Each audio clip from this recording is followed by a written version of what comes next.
One moment, they were on the front lines, fighting for history. It was Saturday, December 13th, and Hollywood legends Rob and Michele Reiner were launching a new campaign, a stand for free speech, surrounded by their peers. They were seen as healthy, happy, full of purpose. And just hours later, a profound silence fell over their home in Brentwood.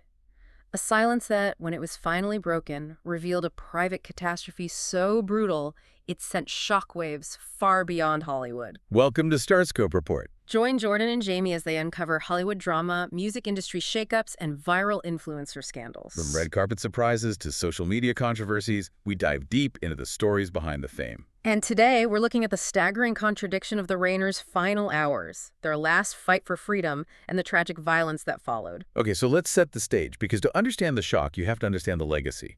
The headline could have been, Hollywood's power couple, fighting McCarthyism in 2025. Exactly. Rob Reiner, 78, he's a giant. From All in the Family to directing classics like When Harry Met Sally. The Princess Bride. A legend. A total legend. And his wife, Michele Reiner, 70, was a respected producer, a photographer. They weren't just, celebrity activists. They were political powerhouses. They really were. And they didn't just write checks. They were on the ground instrumental in fighting Prop 8 for marriage equality in California. And they started the First Five initiative. Which, for anyone who doesn't follow California politics, that's a massive deal. It uses state tobacco taxes to fund early childhood development programs. It's huge. It's complex, statewide social policy. It just shows you the scale they operated on. They were architects of social change. So it makes perfect sense that their final shared mission was about free speech. They were helping Jane Fonda relaunch the Committee for the First Amendment, the CFFA. And there's so much history there. Fonda's father, Henry Fonda, started the original CFFA way back in 1947 to fight McCarthyism. Blacklisting all of it. Yeah. And Jane Fonda said the modern threats book bans, attacks on the media were, in her words, worse than McCarthyism. So the stakes were incredibly high. Yeah. Incredibly high. Fonda confirmed the Reiners were right there with her, helping me launch the committee that Saturday. And she said she saw them the night before looking healthy and happy. It's that image, the happy, purposeful activist that just dissolves in a matter of hours. The political fight for freedom ended right when, well, another kind of fight began, a much darker one. And that's where this story just takes a brutal turn. The private crisis that had been simmering for years finally and very publicly boiled over. Let's get into that timeline.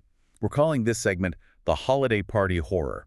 So that same Saturday night, Rob and Michele go to this high-profile holiday party. Hosted by Conan O'Brien, so, a big deal. And their son, Nick Reiner, who was 32 and lived in a guest house on their property, was there too. Now, Nick's struggles weren't a total secret, not to their inner circle at least. He had a long, very public battle with addiction, even periods of homelessness. And at this party, that private family struggle, it just erupted. Multiple reports confirm a very loud argument broke out between Rob and his son, Nick. And not in a quiet corner. People overheard it. Other attendees.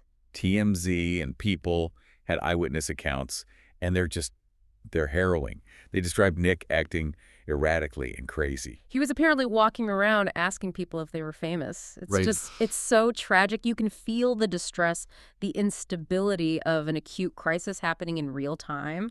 In front of dozens of their peers. Yeah. The argument was so bad that Rob and Michele actually left the party early. Just think about that.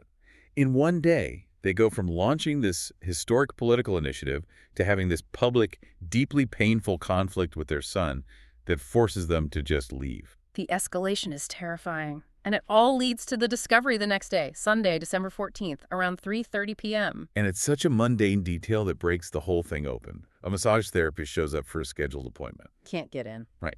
Can't get an answer. So the therapist calls the Reiners' daughter, Romy. And Romy, who lived nearby, she goes over. She's the one who enters the house. She discovers her father's body first. The reports say she just fled the house in anguish. I can't even imagine. It was actually her roommate who called 911. And then the emergency responders go in, and they find Michele Reiner's body in the bedroom with her husband. Both had fatal stab wounds. The violence was, it was extreme. Some reports specifically said their throats were slit with stab wounds to multiple other parts of their bodies. It's just horrific. It really is. That level of violence, it points to a complete and catastrophic breakdown.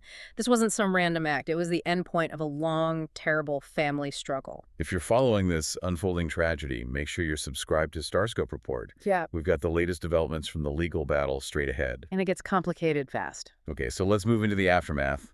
The legal system kicks in, the political world explodes, and you get our next segment. The Slayer statute, charges filed, and the White House attacks. And it's fascinating how quickly everyone moves to define the narrative.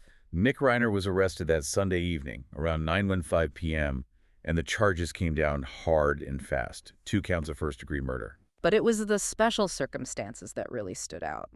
Multiple murders and the use of a dangerous and deadly weapon, a knife. And for anyone listening, that legal term, special circumstance, is a very big deal. Oh, it's huge.